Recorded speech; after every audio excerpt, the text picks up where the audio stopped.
ไปซื้อน้ำกินแล้วพอแล้วบ่เกี่ยวอันนี้ไอ้ให้ชื่อๆนี่น่ะเฮ้ยไม่ได้เป็นคานะบ่อันนี้น้ำใจไอ้แนวเอาได้บ่เอาค่อยเอาได้ห้อยไว้ได้เอาปันหน้าแล้วจังบ่เอาปันนี้เอารถน้ำไม้เนี่ยมันเป็นคาบ่แม่นเป็นคาเอาฮะเอาเลย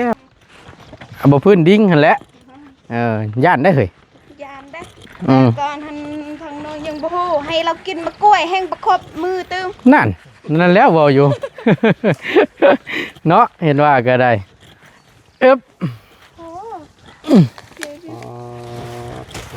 สบายดีลุงโดยเอาโดยสบายดีสบายดีเอาพออันเด้ยเอาเพิ่มพลังก่อนโดยน้ำเด้อเอาชื่อมาไว้ให้น้ำเพราะว่าเห็นกินน้ำตุ่มมันหลดก็จังว่ามันกับโบเล่เป็นไรได้เนาะก็สิว่านี่3 โลตะปู8 3 โลตะปู6 4 โลตะปู6นี่4 โลเนาะน็อตเท่าไหร่บุลองเอาเท่าไหร่แค่ละ19บุลอง19ความยาว19 9 เซน9 เซน12 โต12 โตเนาะ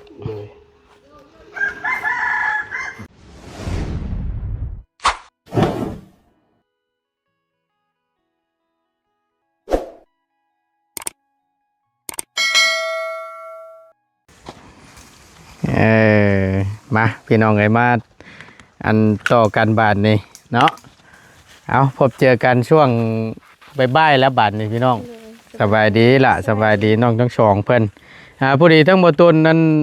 หาทั้งน้องเพิ่นพี่น้องว่าสิเข้ามาชื่ออยู่ในห้างนี่อยู่ในห้างนั้นที่เคยชื่อนี่เพิ่นปิดจำมานี่นะสบายดีเด้อดุงเด้อสบายดีพอดีหาเพิ่นนั่นชื่อหน้ามานำใช้อันได้อยู่บ่ตามที่ให้ฝากนะปิ้งเอาบ่ลุงอันไหนเอาบ่ก็ว่าเอาอะไรกันอันนั้นนั่นน่ะบ่ได้เลยเอาแต่น้ำนี่เด้อเอาแต่น้ำอะไรก็เบิดเท่าไรก็ยาแล้วเอา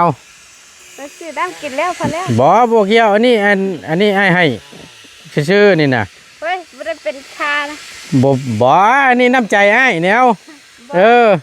เอาได้บ่เอาค่อยเอาได้ห้อยไว้ได้เอาปันหน้าแล้วจังบ่เอาปันนี้เอารถน้ำไม้เนี่ยมันเป็นคาบ่แม่นเป็นคาเอาแล้วขมังคังหนีบนำได้คำบอกเนี่ยนะว้าวดีนะเอานะบัตรเติมเงินไหนเอาบัตรเติมเงินเราก็มีเอาฉันเอาว้าวกระยาได้ฉันละเฮ็ดได้ฉันว้าวเนาะเอาขอบใจเด้อฉันเด้อขอบใจเด้อเอาวัดมีผู้ดีทั้งน้องกือเพิ่นกับมานำมาเบิ่งถือว่าจวดจ้าได้หน่อยเนาะไว้เดี๋ยวบ่ตัวลงมือเฮ็ดนี่ก็แม่นมือที่สองแล้วมากบไม้กบตอกเรานี่ก็ได้ถือว่าไว้อยู่เนาะเอาสารไอ้อาหารได้จังหน่อยโอเคพอดี เอาน้ำไว้ให้เรากินก่อนอันไปเบิกน้ำกันก่อนโอ้ยพอแห้งได้เหรอเนาะฮะบ่พื้นดิ้งหั่นแหละย่านได้เฮ้ยยานได้ก่อนทางโน้นยังบ่ฮู้ให้เรากินมะกล้วยแห้งประคบมือตึงนั่นแล้วเว้าอยู่ เนาะเห็นว่าก็ได้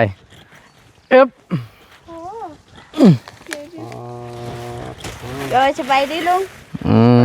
โดยเอาโดยสบายดีสบายดี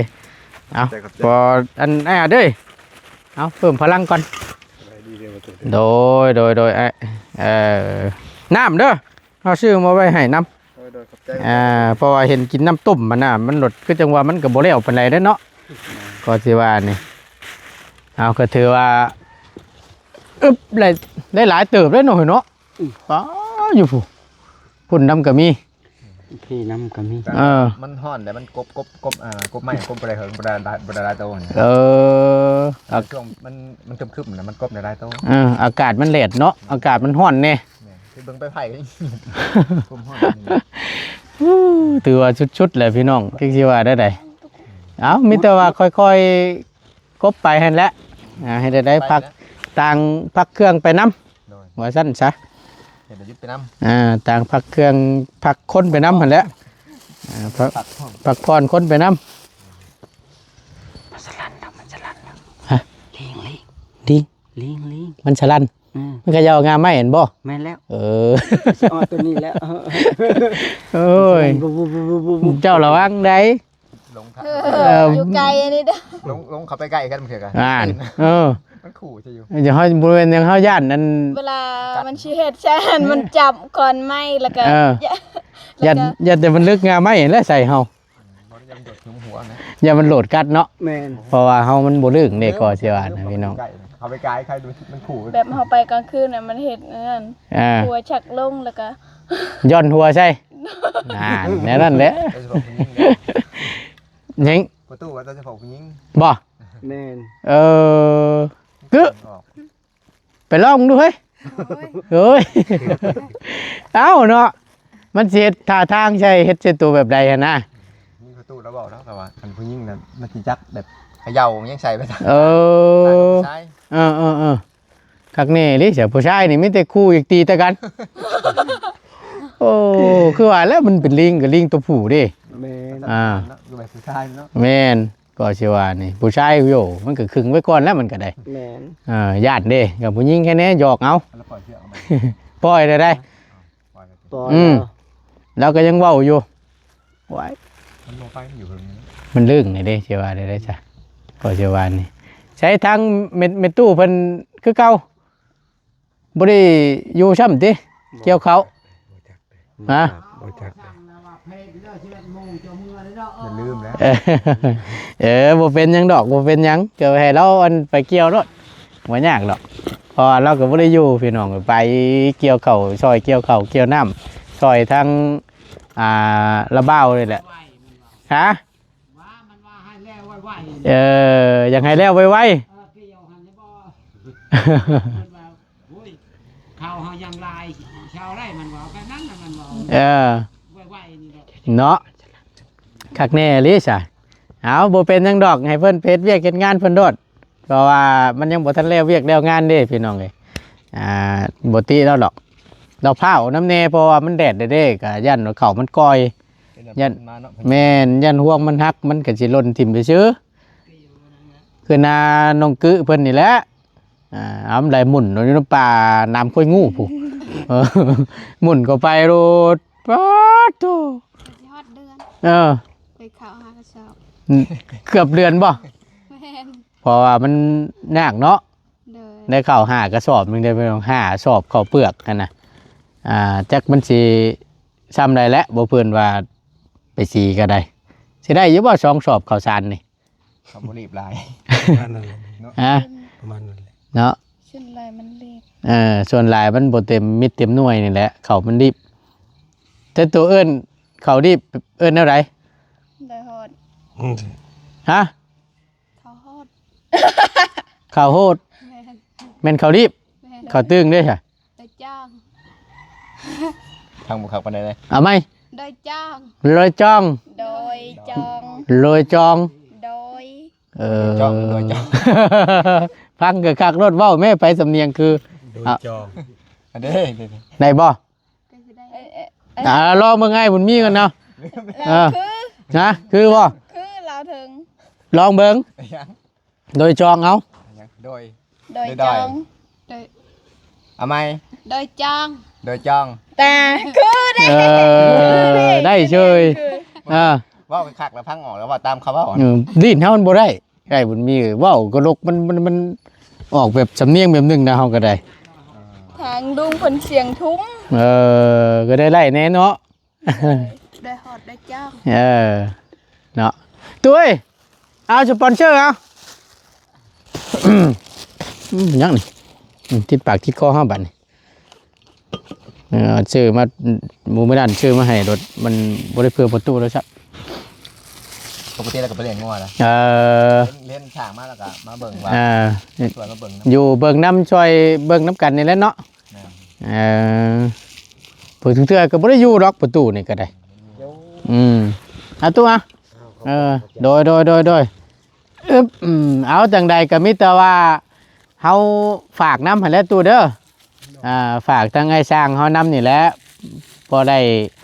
บางเทื่อมันขาดเดือยังแบบว่าพอได้ยิบยืนช่วยได้ก็มันก็ช่วยกันไปนำเบิ่งแย่งน้ำกันนี่แหละตู้เอ้ยบางเทื่อเฮายังทันได้เข้ามาเด้บางเทื่อช่วงเช้าๆนะมีแต่พอได้อาศัยทั้งประตูนี่แหละเป็นหลักว่าซั่นซะพอได้ประตูนี่แหละพอได้ปรึกษานำเบิ่งแย่งนู่นนี่นั่นได้พี่น้องอันนี้ก็เป็นระบ้าวของแม่ตู้อายุ6 ปีนั่นก็เป็นหลานแล้วอันนั้นก็ได้มีอย่างก็แม่นคุยกับประตูนี่แหละเด็ดขาดชุดขาดก็แม่นน้ำประตูนี่แหละเพราะว่ามันขึ้นอยู่กับเรานะเบิ่งแย่งทุกสิ่งทุกอย่างก็แม่นอยู่น้ำประตูนี้เฮ็ดจังใดลูกหลานเราสิปะก็บ่ได้เนาะตู้เนาะบ่ได้แล้วหลาน เนาะลูกหลานเฮ็ดจังใดเป็นอันนี้ก็ได้ยังน่ะสั้นเลยตาย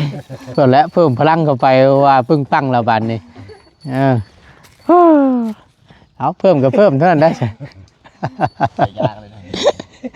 เตี้ยเหมือนเป็นยังไงฮะเตี้ยเหมือนเป็นยังไงรูปร่างเย็นว่าสันทันลงดอกยังข้างอยู่จอกข้อนี่ติต้องได้ฝากดำเนเนาะปกติแหละพี่น้องเอาก็มีแต่ว่าเดี๋ยวเพิ่นกบไปกบตอกแล้วเลยก็จังค่อยเคลียร์ทำความสะอาดมันเนาะตู้เนาะแล้วจังค่อยมากออกขั้วก็ได้อยู่บ่ได้มือซอยเพิ่นมากได้ลงประตูฮะบอกเพิ่นแล้วเพิ่นมากเลยมือบื้นนี่นะเพราะว่าเพิ่นบ่ได้ใช้งานเลยดิบ่ได้ใช้งานแหละเนาะมาทางนี้ได้ก็ได้ก็บ่สิลุกพุ่นนี่ยาเดียวอันบ่แล้วเขาพุ่นเดือนยามนี่เขาอยากปล่อยเขาอยากละอะไรนี่หั่นพุ่นแล้วเดือน6พุ่นแล้วลายมือเดือน2นี่เพิ่นสิปล่อยแล้วทีนี้เดือน1เดือน2ฮอนเดือน3นี่4เดือน5เดือน6พุ่นแล้วยังเลี้ยงงูควายเห็นบ่ช่วงเขาย่ำลำให้ลำหน้าแหละจังค่อยเลี้ยงค่อยผูกค่อยมัดเนาะช่วงแรกนี่ก็ปล่อยคือการตัวอยู่ทั้งบ้านเท่ากับคือกันนั่นแหละตกแรกมาแล้วเขาแล้วน้ำเบิดแล้วก็ปล่อยเพิ่นปล่อยอยู่พี่นี่ย่ำมื้อแรงมาเนี่ยไปรัดมันเข้ามาบ้านบ่ดูว่าปล่อยไปเลยบ่ได้ไปรัดเลยปล่อยเลยปล่อยให้ตามลำพังใจมันไปนี่ก็ฮอดปุ๊บนบอไต่นบอเนื้อไปแล้วงัวปล่อยชอดกันกับบ้านบางคนทางนั้นก็ชอดใช่ว่ามันบ่เสียบ่ตู้เว้าขอโทษถามเนี่ยเชียร์แล้วผู้เชียร์ก็เชียร์มันเชียร์คันเชียร์ก็แม่มันตายหั่นท่านั้นว่ามันสิเชียร์เขารักยันว่าเขารักเขายังไปบ่มีบ่เจ้าไปรักอันเจ้าสิไปทางใดอันควายอันโพนควายเถกอันโพนวาวนั่นกับพุ่นอันทางแกงชาทางเรือพุ่นติดกับวันโพนควายเถกเราหันเราไปเอาอยู่พุ่นติดงัวแหม่บ่ติดควายแหม่บ่มันไปแล้วบัดนี้ยามนั้นมันติดได้สิปล่อยเนาะยามปล่อยเลยไปแบบติดไปหาผู้หญิงนะว่าล่ะไปหาผู้สาวซั่นซะมันแต่มันสิไปแล้วตัวเนาะ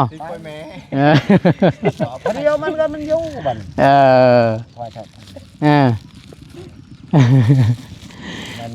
ก็ยังดีแต่ว่ามันบ่เสียได้พี่น้องเนาะอ้ายเนาะว่าบอกคำคือตั้งเฮานี่โอ้ยเหมือนว่าเว้าดอกคือว่าเรียบร้อยไปแล้วคันว่าหันน่ะเสียแท้เดี๋ยวนี้มันหันดีคนเค้นเฮาแล้วบ่เป็นหยังเนาะก็ยังดีแต่ว่าเพิ่นบ่ได้เอาของกันนะพี่น้องแบบต่างคนต่างเลี้ยงต่างปล่อยล่ะกะคันบ่มีคนบ้านเองบ่มีดอกเนี่ยว่าเบิ่งกะยา คันดีคนบ้านเฮาแล้วดี อืม บ้านอะไรก็ว่าดอกบ้านอื่นมันห่านไป บ่กล้าไปสิครับติบ่กล้ามาเอาเนาะบ่ตีล็อกตัวนี้ มันเฮาจักว่าบ้านนั้นงัวพนันควายพวกนี้ อืมโอ้เพิ่นปล่อยเลยเนาะปัดทางเฮาปัดถึงแม้ว่าปล่อยอยู่หักแต่ว่า แถวทางเฮาน่ะตอนแรกน่ะไปลัดมาเข้าคอกเขาเฮือนคือเก่านั่นน่ะ อันนี้เขาปล่อยแถวดงแถวนั้นให้เขาผู้ดีมาเลี้ยงทางโคกนี่ก็พุ่นฮอดติดกับบ้านละโปะนี่ บ้านละปุ้ย บ้านละโปะนี่งัวควายทางนี้งัวบ้านละโปะควายบ้านละโปะก็ฮอดนี่ เออ คันว่าคือบางหันอุ้ย มันบ่มีดอกอันคนคือรักโจรมันเอาก็บ่ฮอดดอกหาของมือเขาท่านรอด เออ เขาฮู้รอดผู้หลักนั่น เฮ็ดคักคือดีนี่ สั่นสิมานี่ เออ ใช่มา เออชื่อที่ใช่บ่ชื่อที่บ่ บักชี โอ้ชีเด้อโอ้ยเบาสีเพิ่นนี่เนาะ เบาชี อ่า เอาเพิ่นยากแล้วเพิ่นอันนี้เลยได้ยักษ์นำเขาแล้วเขาตั้งเอาไว้แต่วางหัน คันโตแม่กันนางชี เอาเป็นหยังคือจึงว่าใช้ชื่อสีเนาะ แม่ได้ก่อนนางชี บ่อยากเว้าลูกบ่ได้แลชื่อนี่ชื่อแม่เฮาก็มันนี่ บ่แม่นบ่แม่นได้ชื่อเราเป็นนั้นเด็ก เออบ่เฮาบ่หยอกก็ชื่อตุ้ยบ่ได้ว่ายอดก็บ่ได้หัวบ่เอาโตทักนี่ก็บักชี หักชนลายเกเพิ่นตั้งกันก็มีแต่ในนี่เนาะ แต่วางหันบ่แม่นเดียวนี้อันนี้หันชื่อเราหัน โอ้ เก่าแก่แต่วางหันในตังค์ โดยกักแน่ลิซะเนาะ เห็นบ่ไผสิอันนั้นลิงก็เขาว่าลิงเนี่ยบักลิงเนี่ยเขาว่าเนาะเขาสิอ้อนชื่อแบบนั้นนั่นนี่เขาฮู้ มึงมีชื่อเอิ้นยากเนาะ แม่นเอาก็ถือว่า ลิง ลิงนะเฮา มันหายบักชียาอยู่หายแล้วก็มันก็ยุบเลย ได้มีขนมให้มันยืนให้มันมันลง บ่ มีขนม กินขนมมักไม่มักตอกเลยเนาะ กินบางไม้บางตอกมันก็กิน เอา ชื่อมาแต่พ่นนั่นก็มันเห็นแล้วก็ชึกหยักรถนับแต่มักทั่ว โอ้ยบ่ได้ซื้อมาต้อนเพิ่นเนาะจังมื้อเนาะ มันกล้วยเนาะ ชื่อมักกล้วยชื่อมักไม้มาต้อนเพิ่นได้ บ่กล้าใกล้มันอย่ามันแนมหนา เฮายันมันบ่พอใจเฮาอะนะตุ ยางมาแต่พ่นมันเห็นนั่นวับมันก็แก่เฮายืนให้แล้วก็ แล้วเงินบ่ ข่อยยันยืนนะเมื่อตอนอยู่พุ่นนั่นเด้ อันนั้นแหละ ครบ อัน เลย นี้ลานเฮาในแม่โปะนึ่งเขาแล้วก็ไปยืนให้ ผู้หญิงนี่บ่เป็นจังดอกมันมักหยอกประตูอ่ะ หมอยืนให้แล้วก็แล้ว มันกัด ยาคะแนนยาอยู่ให้มัน คำให้นี่มันจื้อเด้อเนาะ โอ้ยมันเจอลานเฮาลูกบักอันนั้นก็เรียกว่าไปเอาไม้อันชำนี้ไม้ปะบักลิงนี่มันบอก สิตีเพิ่นนี่นะเงือดใช่ชื่อนี่ มันเจอไว้มันกระยุ มันบ่เฮ็ดติ บ้านนั้นช่องชามือเพิ่นนั้นมางรถไทยอันดินนะบักอันนั้นมันโยมาแต่คนมันมั่มรถ อ๋อตัว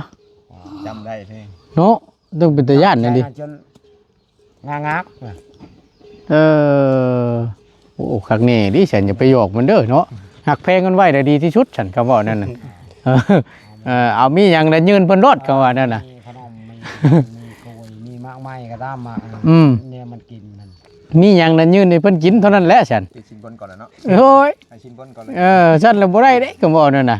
ตอนแรกก็นาบ่หยอกเป็นยัง บ่เฮาย่านเด้บางเทื่อเพิ่นอันอยากหยอกเพิ่นอยากเว้าเพิ่นแน่นางก็ด้วยบ่แห้งแหละ จักไปใส่ละ พุ่นและลี่อยู่พุ่นและพี่น้องเอ้ย เฮ็ดเป็นงามไม้ การเอาไว้ในตลาด เอาก็ถือว่าพวกอันนี้ก็ยังเดืออยู่กับบ่หลายเนาะบ่แน่แล้วมื้อนี้อาจบ่อื่นเนาะถ้าว่ามันบ่ฮ้อนนี่แฮงแล้วไวกว่านี้นี่เพราะว่าอากาศมันร้อนมันอบอ้าวน้ำแน่พี่น้องมันดดเครื่องเราหั่นแหละเครื่องจักรแล้วนี่มีกบ2ตัวอยู่หักแต่ว่ามันกบไปหลายเพราะยามมันร้อนยามมันนอกไปน้ำมันแหละ นกมันชาติ ยังสินักตื่มเลยเนาะ ชาติต้องยึดตัว ค่อยๆ เครื่องผักคน ผักคนไปน้ำผักเครื่องไปน้ำมันแหละเฮ็ดได้ซะค่อยๆเฮ็ดไป บัดยามกบไม้กบตอกมันยังแล้วก็บ่ยากหรอกพี่น้องเอ้ยวัดแทกใช้จวดรถ อันนั้นกรุ๊ปแรกเขาประกอบเครื่องแล้ว อืม น็อต จะได้บอกว่าชื่อ อันไหนน่ะ น็อตเบาตูนสิใส่ตะปูตอกหรือว่าใส่น็อต อันที่ว่ายึดพวกคือพวกคางกันบ่ แม่น เออสิเอาน็อตนั่นแหละ เอาน็อตบ่ น็อตเอาน้ เอาน็อตกับ12ตัวย าวเท่าไหร่ ใส่แต่เสามันใหญ่กว่า นี่ตัวใหญ่ตัวน้อยนะเอาซะ2ตัวนี้มันใหญ่กว่านะ ตัวนี้น้อยกว่าเสาน้อยกว่า แม่นเพราะว่าเฮาหน้า17เด้16 17 7มันก็ได้ เอาน็อต เก่ามา ยาวเท่าไหร่ มันต้องกด2เส้นนะถ้า17ก็ต้องว่าอยู่ที่19ประมาณโผล่มันแต่ว่าเสาตัวน้อยก็น้อยแน่เนาะไล่สิตัวใหญ่นะ ตัวน้อยเขาก็ได้ตัดไม้ในห้องเอาไหลตัวใหญ่นะตัวน้อยมันมี2ต้นนึงดอก อืม จังโต 19 จิบเก่าจัง ห โต กตัว12ตัวทั้งเลย ทั้งเบิด12บ่ โดยล่างบนดิ อ่าโอเคเดี๋ยวเฮาสิได้จัดแจงไว้ให้ ข้างล่าง6ทั้งบน6 ตะปูก็ได้คือกันแต่ว่า 12 ตะปูนี่เป็นตัวเสริมนะ ตัวเสริม ตัวเสริมตอกย่ำกับอีกตัวน็อตกับต่างหาก เบาตูนมือจากมือ กะบ่ล้นหรอกเพราะว่าเฮาเมื่ออันนี้เมื่อเอาเสื้อผ้าเพราะว่ามันเฮาบ่มีชุดใส่เลยบ่ต้นก็ยาวตั้งแต่พุ่นเลยพี่น้องเอ้ยมาแวะมาแล้วขึ้นไปเซโปนแล้วก็ไปว่าสิไปเจาะน้ำให้เพิ่นแล้ววันนี้แล้วมันก็เลยแบบทีมงานกับบ่พร้อมแน่ทางบ่ต้นก็เลยกลับลงมาก็เลยมาอันนี่แหละมาจัดแจงเคลียร์งานอยู่ทั้งพี่ให้กับทางอ้ายเพิ่น เพราะว่ามืออื่นนี่ไม่นี่ก็เกือบแล้วเนาะ มื้อนี่บ่ เกือบแล้วคันว่าบ่แล้วก็เกือบแล้ว อืม มือฮื้อก็คือสิแล้ว อืม แล้วก็จะประกอบ โอเค ก็จะได้ฐานน็อตนำประตูน ได้เดี๋ยวเดี๋ยวเฮาจัดแจงตะปู ตะปูมาก็จัดตะปู10มาจาก3โล ตะปู13โล ตะปู8 3โลตะปู6จาก4โล อันได้หาเนี่ยเอาถุงให้มานี่ เดี๋ยวจะได้จดใส่กระดาษไว้เดี๋ยวมันจะลืมอันนี้ได้เพราะว่ามันอันนั้นผลเฮาผัดลืมไว้ซับ ใส่ตะปู6ตอกได้เนาะแป้นปูก็ได้เนาะเอาตะปู6เอามาก่อน4โลก่อนเอาตะปู8 3โลตะปู10 3โล น่าไปรับมาโอเคขอบใจ มีทั้งหมด12ตัว8ตัวที่เราคนบุกพ่อจังไปสร้างกันใหม่เลยสิ โดย เพราะว่ามันเรือแล้วมันก็ได้ใส่งานมันสิ่งเปลืองไปกี่สื่อ โดยแม่นเอากะว่าใกล้เคียงแล้ว มันขาดไปตรงเสาก็คือสื่อตื่นมาก็ได้ โดย ยกแล้วประตู บ่แล้ว หมดแล้วมือสั่น โอ้ยตาย ขอโทษหลายๆจัง น็อต ตะปู 10 ตะปูชิปเนาะ 3โล ตะปูชิป 3โล ปูชิป3โล ปู8 3โล 3 ปู6 4โล 3โลตะปูยังเกาะตะปู ปู6 4โล ตะปูยังเกาะจะว่าเมื่อกี้ ตะปู8 ตะปู8 10โลเนาะโมเมนต์เอาไหม ตะปู10 3โล ตะปู10 3โล ตะปู8 3โล ตะปู8 3โล ตะปู6 4โล ตะปู6นี่4โลเนาะ น็อตเท่าไหรบุลอง มันลอง เอาเท่าไหร แค่ละ19ไป เอา19บุลอง19ความยาว19 9เส้น 9 เซน12ตัว 12ตัวเนาะ โดยพร้อมแหวน ก็แถมจริง ตัวนั้นบ่ให้บ่ได้เฮือนของคันบ่ได้ให้บ่ได้ เสียต่างหากบ่ ต่างหากเด้ ตะกี้ยังแถมเลย พร้อมแหวน เขาขายกูมื้อนะ น็อต12ตัวยาว 9 เส้น 19เส้นเนาะ พร้อมแหวน